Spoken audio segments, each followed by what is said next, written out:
Hi అండి. ముద్దు ముద్దుకి జీడిపప్పు తగిలేలా మంచి జీడిపప్పు ఉప్మా చేసుకుందామా? అస్సలు మసాలా యూజ్ చేయకుండా చాలా టేస్టీగా ఉంటుంది. ఇంకెందుకు లేటు, ఫాస్ట్గా చేసేసుకుందాం, వచ్చేయండి. ముందుగా ఒక కప్ ఉప్మా రవ్వని గోల్డెన్ కలర్లోకి వచ్చేంత వరకు వేయించుకుని పక్కకు తీసి పెట్టుకోవాలి. సేమ్ అదే బాండీలో 2 స్పూన్ వరకు ఆయిల్, 1 స్పూన్ వరకు నెయ్యి యాడ్ చేసుకుని హాఫ్ కప్ వరకు జీడిపప్పు దోరగా వేగిన తర్వాత పోపులన్నీ కూడా యాడ్ చేసుకోవాలి.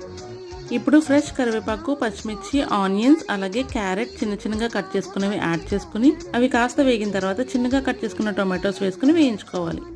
అందులోనే కొంచెం పసుపు, తగినంత సాల్ట్ కూడా యాడ్ చేసుకుని 1:4 రేషియోలో వాటర్ కూడా యాడ్ చేసుకుని మూత పెట్టుకుని వాటర్ని బాగా మరగనివ్వాలి. బాగా మరిగిన తర్వాత మనం ముందు వేయించి పక్కన పెట్టుకునే ఉప్మా రవ్వని యాడ్ చేసేసుకోవాలి. ఈ రేషియోలో వాటర్ యాడ్ చేసుకుంటే చాలా కరెక్ట్గా ఉడుకుతుంది. పైనుంచి కొత్తిమీర అలాగే కొంచెం నెయ్యి యాడ్ చేసుకోండి. Super tasty upma ready. నచ్చితే లైక్ చేయండి, ఛానల్ని సబ్స్క్రైబ్ చేసుకోండి. ఈ చట్నీ రెసిపీ ఛానల్ ఉంది, చెక్ చేయండి.